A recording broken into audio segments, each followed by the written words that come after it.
the new My Lowe's Pro Rewards American Express card, earn 3 points per dollar spent on Lowe's qualifying purchases for the first 6 months after card account opening. Plus, save 5% every day on eligible purchases at Lowe's and earn points on eligible purchases everywhere else Amex is accepted. Card members get more at Lowe's. Subject to credit approval. 5% can't be combined with any other offer. Exclusions and restrictions apply. Points subject to loyalty terms at Lowe's.com/terms and credit reward terms at Synchrony.com/MLPRA-terms. Visit Lowe's.com/business credit. Welcome back to Drafting the Past. I'm Kate Carpenter. In this episode, I'm joined by a scholar who can never pass up a good archive, Dr. Gautham Rao. Thank you for having me.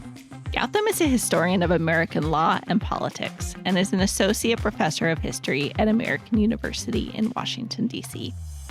He's the author of 2 books. The first was National Duties, Custom Houses and the Making of the American State. And his new book is White Power, Policing American Slavery. White Power is a history of the laws that enslavers used to police enslaved people from 1619 until the Civil War, and how the violent legacies of those laws and practices have reverberated throughout American history and life. In addition to his books and journal articles, Gautham has written op-eds, contributions to Supreme Court cases, and a Substack newsletter called The State of the State. I was especially interested to hear how Gautham grappled with organizing and using the evidence he collected from many locations over more than 2 decades. And you will perhaps not be surprised to hear him confess that he tends to pick research projects that seem, as his colleagues sometimes say, quote, not doable. He is nonetheless determined to do them, and you'll hear about how he writes and rewrites to make himself clear, and how an offhanded remark from a well-known colleague set him on a new publishing path. Here's my conversation with Dr. Gautham Rao. So I have to admit up front that as a fanboy of this podcast, I'm going to say what many people have said, which is that I didn't really think of myself as a writer until fairly recently. And I think that's partly the effect of being an academic historian to some extent. The craft of the research is elevated over the craft of writing. It was only really in the last couple of years where I consciously wanted to write for a broader public that I started to think of myself as a writer. Even now, I think there's a great deal of imposter syndrome for me, walking around a bookstore, looking at incredible people I admire and their books, thinking, wow, these are great writers, but not thinking of myself in the same terms. So, prelude aside there, I think the answer to your question is that I have always deeply admired good historical writing and always aspired to want to be able to do it. I think it was very tough for me early on to do so because I was coming out of a graduate program at the University of Chicago where the writing was emphasized and it was important to have good historical writing, but really it was about the ideas and it was about the big picture and the sweeping arguments. And so it really wasn't until I was working on my first book and I had an editor, Robert Devins at the University of Chicago Press, who pushed me a bit. Stephen Mihm as well was another one to say, what do you want to rethink the prose here? It's a bit workmanlike, give it some of your authorial voice. So that's where I started thinking about it. And really was working on this book in over a long period of time where I ended up starting to think of myself more as a writer self-consciously. The other part that plays a key role here is that I started taking on more public-facing kind of projects, and whether that was, amicus briefs for Supreme Court cases or blog or Substack things or other venues where certainly the majority of people reading it would not be historians and would not know the conventions of how academic historians write. And so that really pulled me pretty quickly into rethinking my general approach to language and how I wanted to present myself on the page. So I guess here we are, based on that trajectory. But it's been a pretty dramatic shift, I'd say, over time. Well, let's talk about how you like to do your writing. When and where do you write? I am a creature of habit in many, many ways. I'm very structured about things, and I like to have color-coded calendars for pretty much everything and reminders, blah, blah, blah. It's all quite quite dull. But when it comes to writing, that is what I call structured chaos, because I I really can't account for what my day is going to look like very often. Even days when I'm not teaching, I couldn't tell you which days are going to be available really for me to be able to sit down for a sustained amount of time to write. And I think, unfortunately for me, I've never developed the ability to write in little bits here and there. I've never developed the ability to be part of a 500 word club and say I'm going to do a consistent amount every day. That's partly a byproduct of my own family situation with kids, and partly a byproduct of my many administrative and other duties, editing a journal. It's just kind of unpredictable. So I like to have good stretches of time, good chunks of time, at least a couple hours. It takes me an hour to just get into it. It takes me get an hour to get out of it. When I've written what I want to write, my head is in that space, and I'll be kind of a zombie for anyone who tries to talk to me for a little while. So I really like to kind of get a chunk of time, which is probably why it took me 20 years to get this book done. So I may need to find a way to reform myself. But in terms of where, there I'm a little more flexible. So my dissertation was written almost entirely on Amtrak, going between Washington, D.C., and New York City. I was a fellow, a Samuel Gottlieb fellow at NYU Law School, and I was having to go up at least twice a week between D.C. and New York. And I could only afford the super cheap Amtrak tickets, which are like early in the morning and late at night. But it meant that the train was always quiet, and the internet was terrible back then. This was about 2007.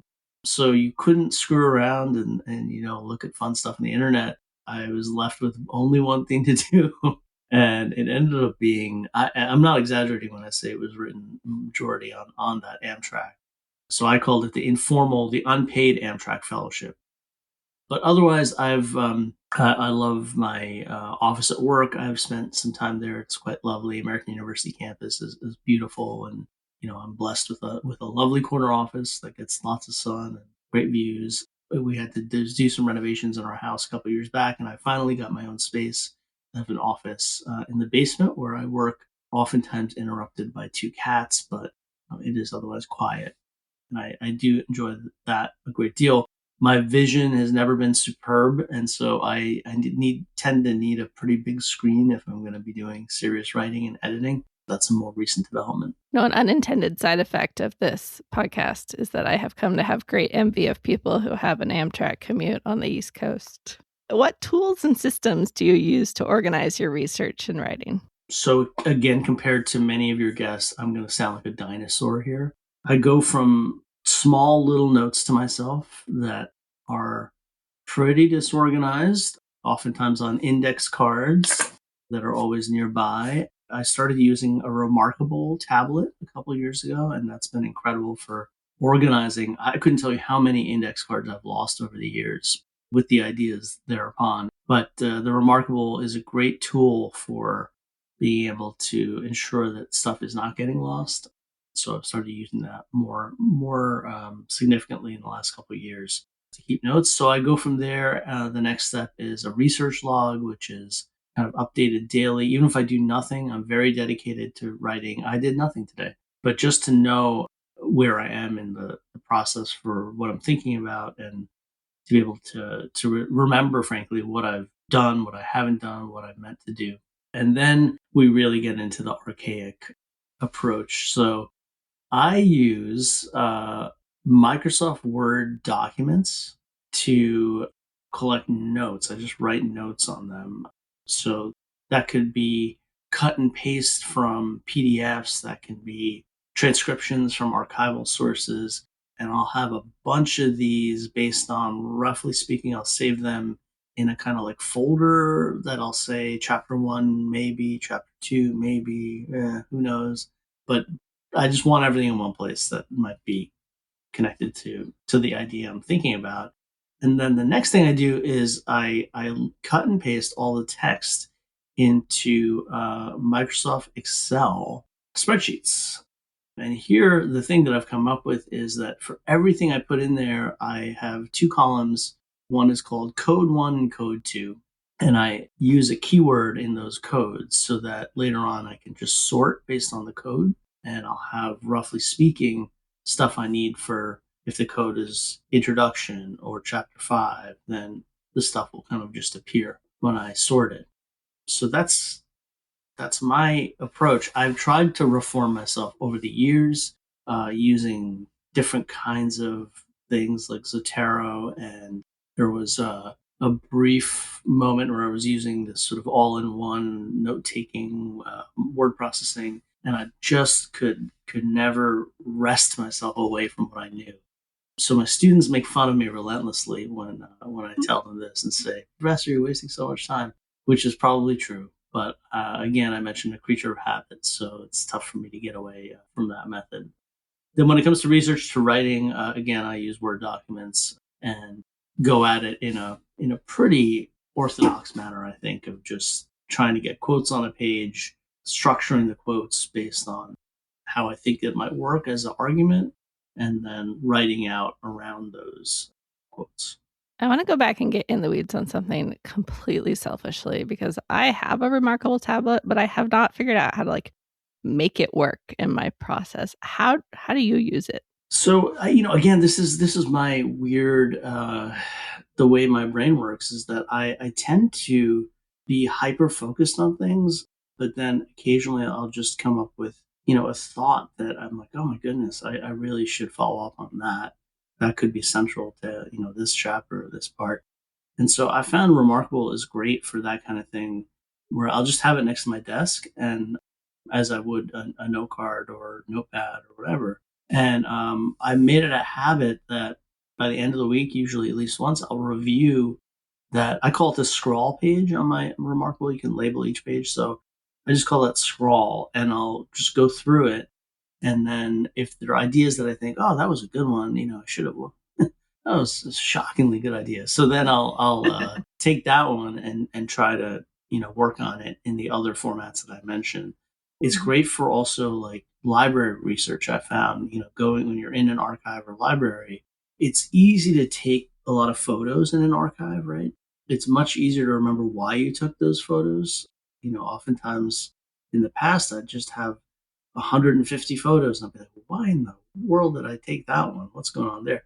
So I found that I can use the Remarkable for those archives that'll let you bring it in, which isn't all of them, but those that will. That can be a really helpful thing, to say photo 7050 on my phone, that was for this idea. That's another use that I find useful, interesting at least. And then you can upload PDFs as well onto it and mark those up. So that's been very helpful because then my marked up PDFs show up on the desktop app as well.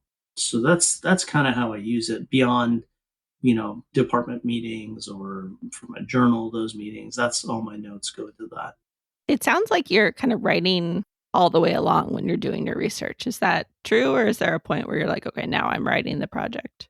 I do write in weird spurts, I think, when it comes to personalities in particular. If I find a compelling personality or place, right now I'm working on this project about the Confederacy, and I'm really interested in the earliest days that they were seizing federal forts and arsenals and armories, and so I'm trying to set scenes and writing places, if you will. If I find it compelling, I'll write it. If I don't find it compelling, I'll wait and then try to piece it together later. But I am always sort of thinking, much more so now than I was ever in the past, I am thinking about prose connected to certain things that I'm researching. So, but when it comes to writing chapters, just to be clear on this, when it comes to writing chapters or parts of essays or things, that I'm doing more often than not in those big chunks of time that I love to have and rarely get to have. What does revision look like for you? Oh, ugly, ugly, ugly stuff. This is, my wife understands my method, and so when I tell her I drafted the chapter, she does not give me the real kind of, yay, you did it, good job, talk. She's like, okay, because she knows what's next, which is the next day I say, I hate that chapter. It's a terrible thing. I cannot believe I spent time on this.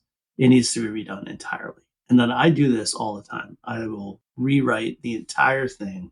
So for this book, White Power, Policing American Slavery, there's a story here about revision, because I had initially written it kind of traditionally for an academic press to be marketed for academics. And it was about 200,000 words when I wrote it, which is not the length that publishers tend to like. But I said, you know what, it's got to be that long. The ideas are there, and then I rewrote it twice, and it was still 200,000 words, and it was fine, it was good. But then when I decided I wanted to try to do something different with it, then it became so much rewriting and editing and revising, because I had to take very complicated, sometimes jargony prose and strip it all out to make it something that would appeal to non-experts. And so this was a real labor of love when it came to revision. I was doing nothing other than that for quite a while. Like on a practical level, how do you approach revision? I mean, first it sounds like you often rewrite. Do you print out and scribble all over it? This is my advisor when I was in graduate school, William Novak, told me a line that has stuck with me since then, really, and which is that he said, you'll know you're done with a dissertation when you can pinpoint what's wrong with it, and you're going to try to fix that when you write the book version of this. That was definitely true of me at that point, but that's kind of how I think about chapters now, is that I'll write the chapter out, and by the time I do it, I'm like, oh my goodness, it's missing all these things. I didn't do this properly. So that would mean, in the super practical sense, what I have is two documents side by side. I have the draft, and I have the thing I'm trying to turn the draft into, and I just go back and forth, left to right. Left is the draft, right is the version that I want to be better, and I'll go word by word, sentence by sentence, paragraph by paragraph. And obviously, the structure will change, but it's a real chore, I would say. It's not my favorite part of the process, but I will say that it is an essential part of my process, because it's just the way it really helps me to see something on paper or on the screen in order to be able to transform it to what I want it to be. So White Power, you deliberately wanted to write for sort of a broader audience, and it is published with a brand new trade imprint of UNC Press. What motivated you to want to write this book that way? This was a book that I had been working on for a while as a concept, and I'd been collecting evidence over the years. Whenever I go to an archive, I'd say, oh, I have that other thing I'm working on. Let's collect this document that I've been interested in. I would present it at conferences, and people would always ask me, well, have you thought about the kind of contemporary relevance of what you're working on? And the answer would be no, I hadn't, frankly, thought about the contemporary relevance. I'm very much a kind of creature of archives, and I love the sources, and I love to be doing the research, but I had not spent much time thinking about it beyond that as to kind of what kind of people might like to read it. It was the most transformative moment to me. It was just a moment in passing when I presented a chapter in my department. We have these kind of works in progress lunches, and my then colleague Ibram Kendi read it and said, "Yeah, it's really good. It's really good." And then he said, "Have you thought about publishing this book, for general public instead of experts?" And I said, "Nope, I had not." And he said, "Well, might be something to think about." And then, we had lunch, a big bunch of us, and that was that. I don't think Ibram thought of the moment anymore, but for me, it was immediately burned in my head. I was like, "Oh goodness, this could be, he could be right." And so it was that point. This was about 10 years ago, where I started to think, this could be something else. I started reading a great deal more of these books that were written by academic historians, but being marketed to a broader public. They were trying to do pretty complicated things, many of them very successfully. Scholars like Kate Mazer, who, just remarkable ability to translate complicated legal history topics into incredible prose. Ibram's own work also very influential. And then, political scientists as well, who were doing kind of law-centric work, but doing it in public spaces. think of people like Jessica Pishko, for instance, writing about sheriffs and things of that nature. So as I was reading more, I started to think of the plausibility of this. It was a turning point. I would say heading into 2020, I had already made that decision. This is a path I wanted to follow. And then the pandemic happens, and it was brutal for me because I basically stopped. I had to stop any kind of productive research or writing for about a year and a half at least, and just getting back to it was tough. Felt like a lot of time was lost. The kind of mental toll of being away from it for a while, of course, with other things thrown in those years. The decision was one that occurred over time, I'd say, but it was that decisive, really talk with Imram that I think turned my head, and I haven't not looked back since. What did you feel like you took away from all that reading you did? That first of all, it's possible. That's one of the myths that historians tell themselves about just what it is we do and why it looks the way it looks. That it does have to be technical, jargony, and that historiography has to be dealt with in a certain way. I'm guilty of this as much as anyone else. I think in terms of when I'm putting my journal editor hat on and I have a manuscript that gets good reviews, but the reviewers say, it's missing this. The argument needs to be stated more clearly. The historiographical claim needs to be situated better. These are the kind of central ideas that we think about as historians in terms of communication, words on a page. But what people like Kate Mazer and others were demonstrating is that it does not need to be that way. There are other ways to do things. It's inevitable that some manner of the kind of traditional approach to writing history will be lost if you do choose a different path, but it doesn't mean that everything is. And so you have to choose, make your choices and sort of be at peace with that. That was above all like the key takeaway for me was that it was in fact possible, and that I was not locked into doing things one way as I thought I had been really for quite a long time. And then I'll just add to that it's been really heartening to know that other people have been on this journey as well. I think in the last 5 to 10 years, that reading books that have come out published by the most rarefied air of scholarly publishing. I'm thinking of the 100 Institutes series in early American history. That's just remarkably good, probably the gold standard for early American history monographs. And just seeing works come out of that I can't put down. I always have by my side. So Samantha Seeley's book, which came out a couple of years back, it's just incredible writing, truly stellar stuff. And then just in the past couple of years, Sarah Groening-Seder's work is just beauty on a page, really. Emily Conroy Krutz's book came out last year, outstanding prose, sparkling at times prose. Just to know that other people who are, kind of roughly in my stage of career and age and stuff have made this same turn, I think is kind of quite confidence inspiring as well. Aiming for a broader audience also meant getting an agent. What was that process like? So this is a part of the story which, like so much, is very much dependent on the goodwill of others. So I was joking around that with a great person at the University of North Carolina Press who handles copy editing and production. His name is Matthew Summeroff. And I told him, Matthew, it takes most people a village. It took me a metropolis to get this book done. And he was, mayor of the metropolis in many ways. This was an area where I ended up being totally in debt to my former student, Rebecca Brenner Graham, who had, completed her dissertation at the American University a couple of years back. And, Rebecca is just an incredible scholar and mind, and decided that she was going to be an independent scholar. At the time, she was teaching in a private school, and she started writing a book about Frances Perkins, and she got an agent, and she published the book. It was wildly successful. She's working on another one. I have no doubt it will be equally successful, but she's the one who got in touch initially with an agent named Danny Sagelbaum.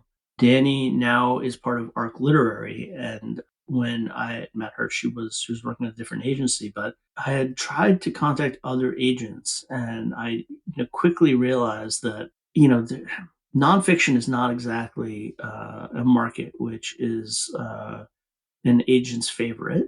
Number one. Number two, a lot of them have client lists already that are pretty deep, and people who whatever they write is going to be successful to some extent. And so their incentive to pick up a kind of new name who doesn't really have a track record in that space is not ideal. But Danny, more, I got turned down by a bunch of people I approached. Danny and I had a series of conversations, and it was clear that I was not yet any kind of sure bet for her. But what I loved about just the conversations with her was that she was incredibly attentive to detail. She'd done all the reading, she'd looked into me, and she had thoughts. And it was, she wasn't going to sugarcoat stuff, but she wasn't going to tell me that I was terrible. And it was, I found like immediately very comfortable relationship that I was like, oh, if I need advice, I can ask Danny. And I think a lot of people end up in a less than ideal relationship with the agent. But from the start, it's been incredible. I call her the agent extraordinaire because she's incredible vision, and she kind of matches what I can do to what's possible, and just did so much for me, who is not learned in matters of publishing and presses and all that stuff. She's incredible. So in a lot of ways, it was luck. I owe Rebecca huge amounts of thanks for putting us together. But Danny is a truly, truly remarkable agent and person and friend. I want to talk a little bit about putting this book together, White Power. It covers a pretty broad expanse of time. It also, you worked on it for a really long time, in various ways. You've been working on this project for 2 decades. What was it like to assemble all of the evidence that went into this book? The story of the evidence of the book is kind of tragedy comedy, but I was working on this in graduate school while writing a dissertation about something else. And so that was also I tend to choose projects that are really implausible and unwieldy. And, I really need to find something easier to work on at some point. But just as research projects, right, people will tell me that does not sound doable. And they have a point to some extent. So that meant that in this case, I was interested in the legal idea. This all started with the concept of a posse, and the idea that in early American law, you could be forced to serve in a posse. It had nothing to do with slavery initially. It was just, I was interested in when the federal government could demand that someone do what it says. And I was working in the kind of shadows of 9/11 at that point, and the Patriot Act and other things, which, in that time seemed like wild government overreaches of power. I think today we would, not look upon those fondly, but things have moved drastically further in that direction. So I was just interested in the idea of compulsion and the government being able to force people to do things, enforcement actions. That's where it starts. But I started noticing that a lot of the examples of this in American history that I was finding were slavery related. So anytime I was going to an archive, I was seeing if there's stuff there about this, and there usually was in a lot of places. So, I'd go to Kentucky to give a paper. I'd say, oh, I'll spend a couple hours doing this. I went to Berkeley to give a paper, and the Bancroft, they had some nice stuff. And so I would end up with these folders of photos built up over 15, 20 years. So that's the good part. The bad part is when I finally decided to write this up again as a more something friendlier to a bigger public audience. I went to recheck every source, and noted that, let's say, 60% of the photos I'd taken were irretrievably corrupted. And so this is thousands of photos spread across multiple archives. There was a solid week where I was ready to throw in the towel on this project and find something new to do, or do a drastically scaled down version. But ultimately, this is where being a member of a university history department, having tenure, and having resources proved to be helpful in ways that I never envisioned it. Was that, we have small research budgets at my university, and I was able to use every penny of those to hire researchers.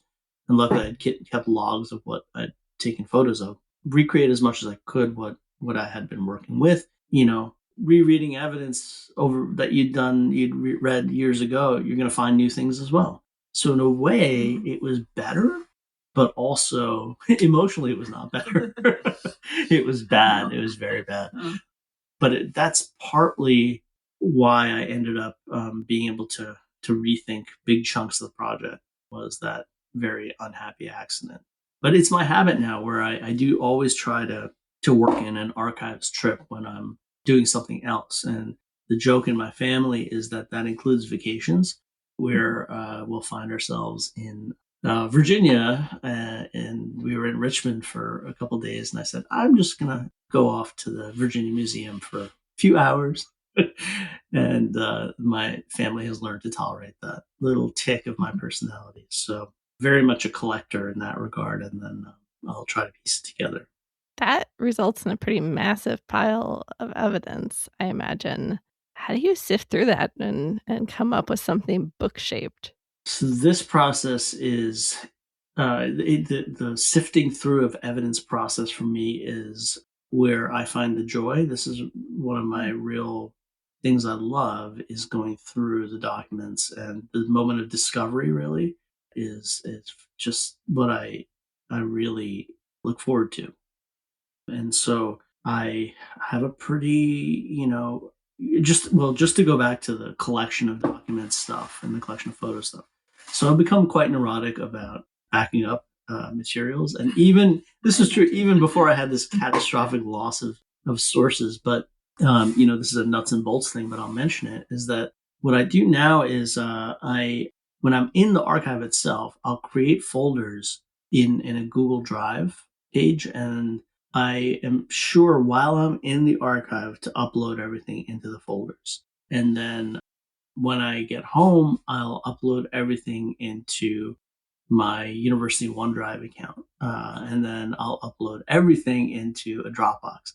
So all in all, I'm probably spending like $300 a year in paying for these fees, but I don't know how else to do it to ensure that the stuff I want to be there will be there. And I've become even more neurotic than I was about it. But to go back to your original question about sifting, I'll just go through document by document very slowly, and I transcribe the quotes into that Microsoft Excel document that I mentioned. And the key part is the coding, because a lot of these, without the context, you have to be very careful not to be quoting stuff totally out of context. So I have to be very careful about dates, about names, because otherwise when you sort that spreadsheet, who knows what you come up with.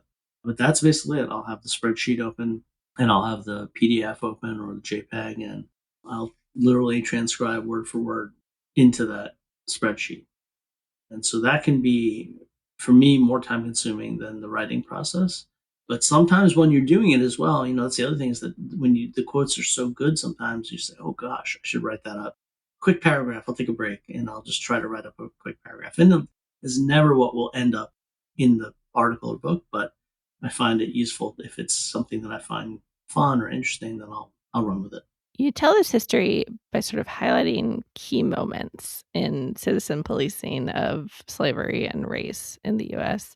How did you think about the structure of this book? I came to the structure pretty early. I knew I wanted it to be a history of the United States and early America that would follow the same trajectory as a textbook in some ways. So chronological, that would have the same big turning points and very recognizable moments of transformation, the Civil War, the founding era. But I wanted the story to be different from what people knew.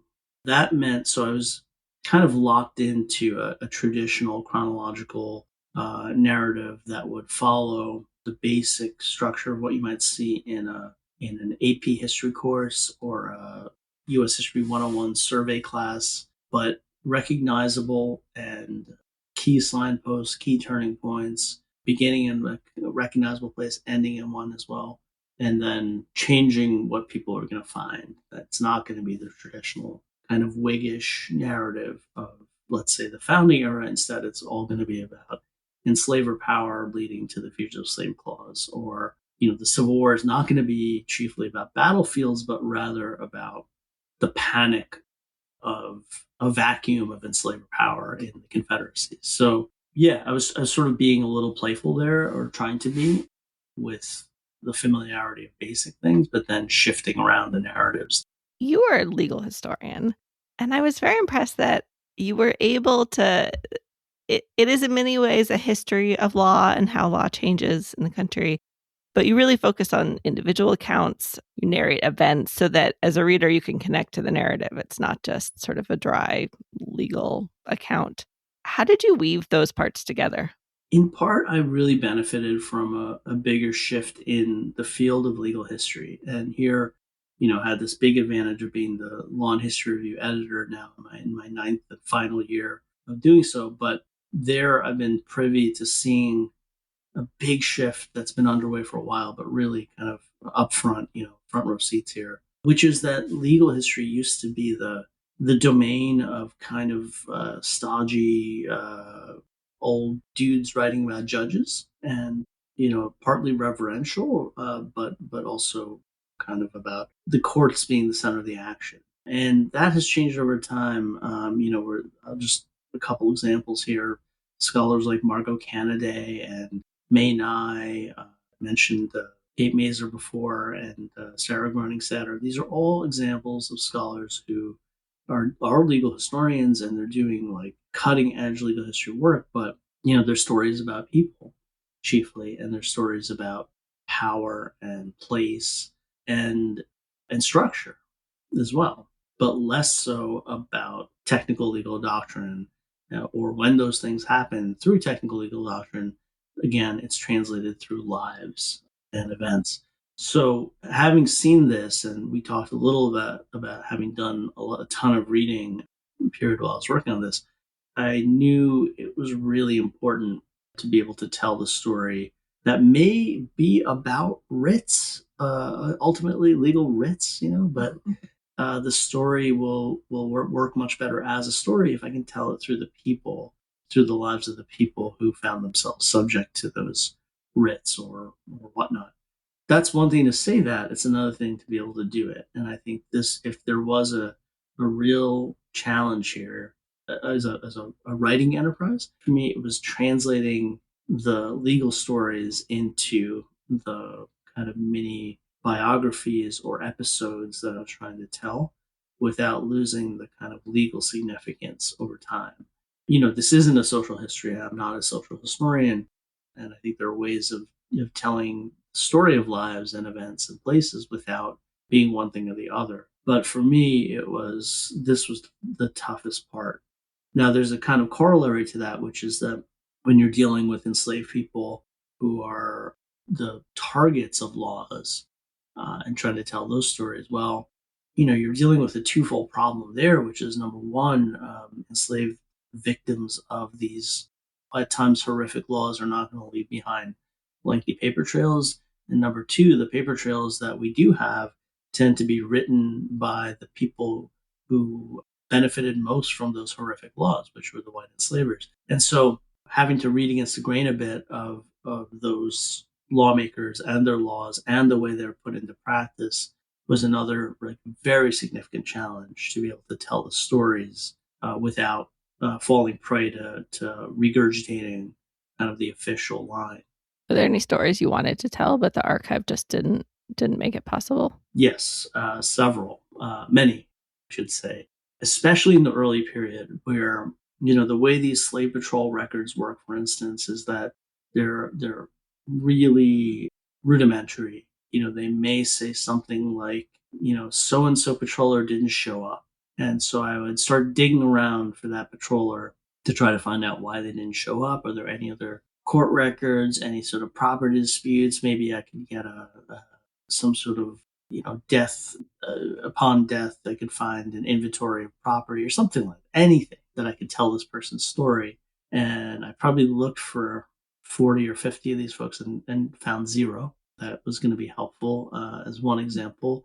There's in a couple of the chapters I talk about enslaved people or kidnapped people who end up being sold into slavery or sold back into slavery. And I would have loved to track down the stories there, but it turned out to be not possible based on at least what I was trying to do. There are parts of relying on the WPA slave narratives where you really just wish you could go back to the interview and ask, can you expand on this question?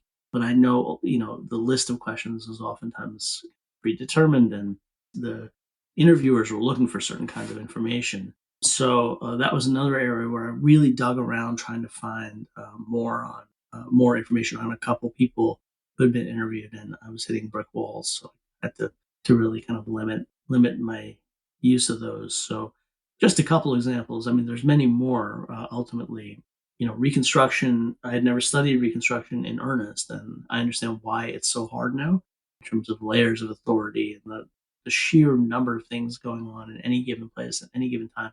I would have loved to dig into certain areas where Klan activity was much more heavier than one might expect to find out the story of local governance there. Turned out to be very tough. I'm also really interested in, I know that you are a pretty voracious reader of theory and secondary sources. You don't get out of the University of Chicago without enjoying theory. But you don't feel that when you're reading this book. It doesn't feel weighed down by all of that information. How do you think about making sure that your historiography and theory are shaping the story you're telling without intruding on it?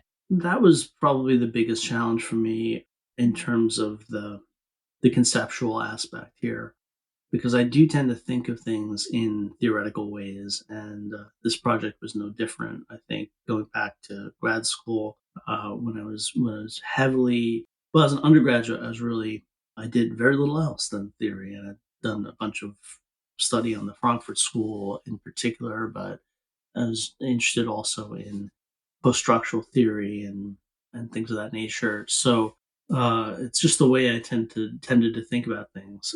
So in this project, well, my first book, I should say, that was heavily influenced by thinking about classical political economists. So Marx, Smith, Ricardo, people like this, and I was trying to think of the United States founding era government as a creature of the moment, really, of political economy. But I didn't want to write an intellectual history, so I was really trying to think through the way Marx was talking about the formation of nation states and the role of capital, for instance. But I didn't want that to be the central part of the story. It had to be about people. It had to be about power and institutions. So I kind of got used to it there, where I'm not censoring myself, but I was trying to think about the ideas as opposed to the Marx quote from economic philosophical manuscripts or whatever. And so that was a good gateway, I think, into how to do this. When it kind of came to this book, the White Power book, in a way, it was much easier because I had already decided, I was going to focus on the stories of the people and the places, and so I could really foreground some of the more theoretical stuff and have it inform again the way I was thinking about things, but not be ever present. So in this book, I mentioned, in the beginning of the book, the concept of a permanent emergency that enslavers found themselves obsessed with, and that is a takeaway from the social theorist Giorgio Agamben, and thinking about the way Walter Benjamin talks about things as well in Thesis in Philosophy of History. So I was definitely thinking in those terms. I would say Pierre Bourdieu is a huge influence as well in the way I was thinking of this book. But I had to make sure that I wasn't, I don't think a general reader cares much about what Bourdieu would say about the mindset of an enslaver who was sort of caught in a moment of slave rebellion. But they do care about the slave rebellion, right? And so can I get the Bourdieuan concept without having to sort of overload the text with it? I think that was the key kind of way to do it, and I tried to do that throughout the book. One of the strange tropes that I noted is that the enslavers that I'm looking at here, and especially the ones who end up in positions of power, lawmakers and that kind of stuff, the way they talk about public dangers when it comes to maroons or runaway slaves or fugitives, it's just shockingly reminiscent of the way that the Nazi social theorist and theorist of law Carl Schmitt writes about enemyship and thinking of the law as between friend and enemy. And that was I ended up reading way too much Carl Schmitt for my liking along the way to writing this book, but I was at no point wanting to confuse the text with reference to the way he is thinking about so-called enemies. So that's the theoretical part. The historiographical part, if I have any regrets about this book, it is that I really couldn't pay homage to the scholars whose work that has been so transformative for me, just in terms of the way this book was going to end up looking. And, again, thinking about what a AP history student might take away from it, it's not going to be the fact that incredible scholars have led me to this point. So I had to make this compromise, which still doesn't sit well with me, which is to say I would thank as many of them as I could, as profusely as I could in the acknowledgments, but in the prose and the notes to the text, I was going to try to keep things as simple and connected to primary sources as I could. Again, it's not my preferred path here, because my grad students will tell you that I am a footnote obsessive, and I always am asking them, well, did you read the footnotes? So that was tough for me. That was really tough. But, I think about most of all scholars like Sally Haddon, whose book Slave Patrols, which I first read in 2004, and which I've been, wrestling with since then, and whose footnotes in that book were so important for me to find primary sources. And Sally has also been incredibly generous over the years to help me with the project. But that's one example. There are certainly others. So that was a much tougher thing to deal with than the theory element. Where in the process of writing and revising do you start seeking feedback from other people? I'll mention the University of Chicago again here, because one of the things that happens there, or at least happened when I was there, was that you get feedback pretty bluntly and pretty quickly about projects. And I learned there to take the approach to feedback less as a sort of thing to be defended against and more of a thing to really benefit from. And so I tend to be, when I give a conference paper or something and I'm testing out an idea, I genuinely am desperate for people to tell me if they think it's a good idea or not. I really want to know what works and what doesn't work. And so that's the same way with writing. If people find that it's not hitting, then I definitely want to know that. So I tend to do workshops and conferences and as much as I can get, because I think honestly it's a privilege to be edited and to be read.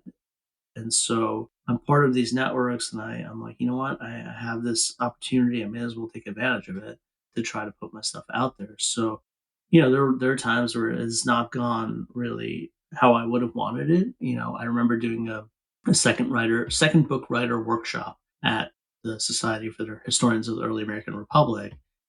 Great conference, incredible people. And this is a tool for people who had done a first book to try to get their way to a second. And I had workshopped this idea about this history of Thomas Jefferson's federal government, thinking about that. Pretty much no one thought it was a good idea. And they thought the proposal I was shopping was not all that great. And they were right. They were totally right. But it was hearing from other people can be very helpful. In terms of this book, God knows, the acknowledgments, I tried to get all the number of workshops and symposia that I had presented the chapters in over the years, which were so pivotal in helping me figure out what was working, what wasn't, what was missing. So I'm a sort of, if I can get feedback, I love it. At an early stage, at a late stage, it's, I think, again, a privilege. What's the most influential writing advice you've ever gotten? So the most influential writing advice I've ever gotten, this is going to sound quirky, but I can't remember who told me this, but it was a long time ago. It was to always end on something easy. So when you're done writing for the day, don't end on the hard part that you haven't figured out. End on an easy part so it's easier to pick up the next day. And so I've sort of made that my approach, and I'll only end on something that I'll say, oh, only the conclusions left. That's my kind of main advice, I'd say. And then I'll just mention one other thing, which is that if everyone tells you it's not working, it's not working. And I think, as authors, we tend to have our chestnuts and we tend to think this is actually gold. But if if everyone tells you it's not, chances are you're talking to smart people and they know their stuff. And so you should probably listen. Tell me about a book that you've read recently that you've been recommending. Gosh, so I'm right now blessed with being the chairperson of the Littleton Griswold Prize for the AHA. And so when I tell you I'm doing a lot of reading, I am not exaggerating at all. But let's go with Michael Willrich's book, American Anarchy. So this is a book that Basic put out in 2024, I believe.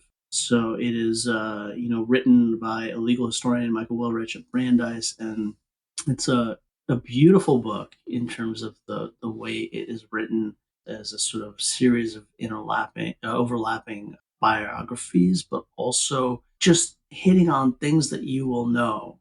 Again, Haymarket and other kind of pivotal moments in the progressive era and early 20th century.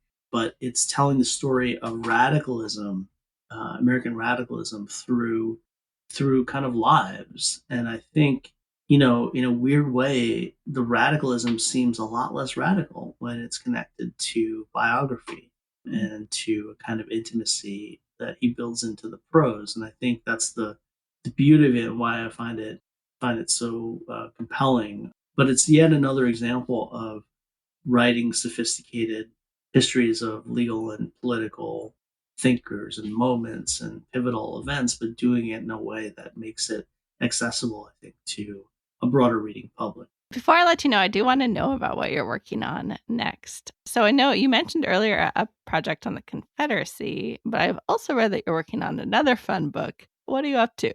Okay, so I will give you less fun or not fun at all, and I have a great deal more fun. So the not fun project is the Confederacy. So I'm working on what I'm envisioning to be a legal and constitutional history of the Confederate States of America.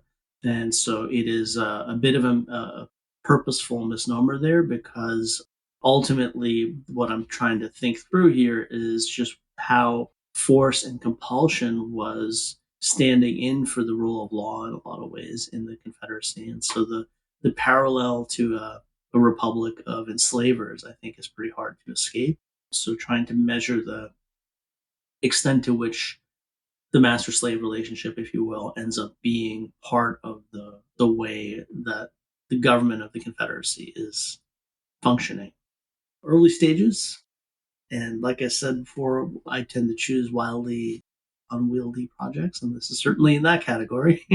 So that's the not as fun thing. And then the fun thing is this book project on the TV show The West Wing, which grew out of a class I teach at American University, which is called The West Wing as History. So I started teaching this back in about 2016, and the entire course and then the book idea is about how the show, perhaps inadvertently, is repackaging American history narratives about the presidency, about the White House, about Washington, D.C., about the federal government. So it's how it's repackaging American history as fiction.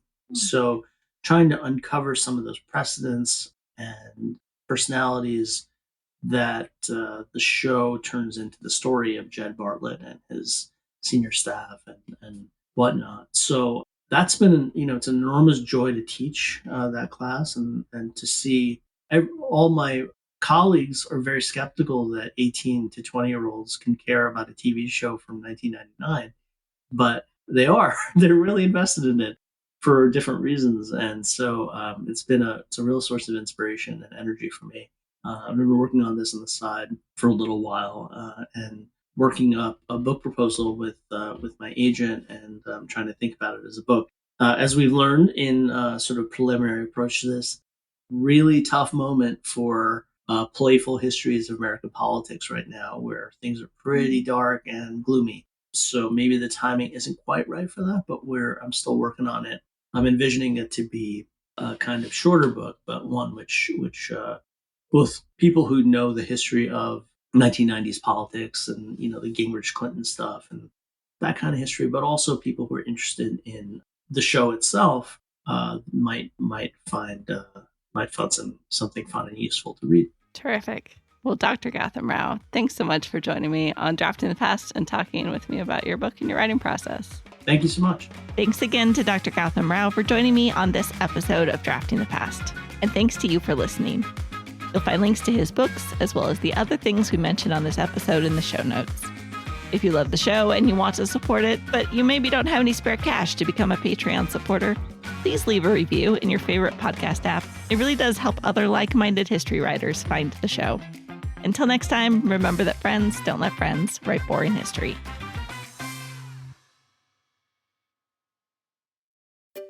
Finding great candidates to hire can be like, well, trying to find a needle in a haystack. Sure, you can post your job to some job board, but then all you can do is hope the right person comes along. Which is why you should try ZipRecruiter for free at ZipRecruiter.com/zip. ZipRecruiter doesn't depend on candidates finding you. It finds them for you. Its powerful technology identifies people with the right experience and actively invites them to apply to your job. You get qualified candidates fast. So while other companies might deliver a lot of hay, ZipRecruiter finds you what you're looking for. The needle in the haystack. See why 4 out of 5 employers who post a job on ZipRecruiter get a quality candidate within the first day. ZipRecruiter, the smartest way to hire. And right now, you can try ZipRecruiter for free. That's right, free at ZipRecruiter.com/zip. That's ZipRecruiter.com/zip. ZipRecruiter.com/zip. Marketing is hard. But I'll tell you a little secret. It doesn't have to be. Let me point something out. You're listening to a podcast right now, and it's great. You love the host. You seek it out and download it. You listen to it while driving, working out, cooking, even going to the bathroom. Podcasts are a pretty close companion. And this is a podcast ad. Did I get your attention? You can reach great listeners like yourself with podcast advertising from Libsyn Ads. Choose from hundreds of top podcasts offering host endorsements, or run a pre-produced ad like this one across thousands of shows to reach your target audience and their favorite podcasts with Libsyn Ads. Go to libsynads.com, that's LIBSYN, ads.com today.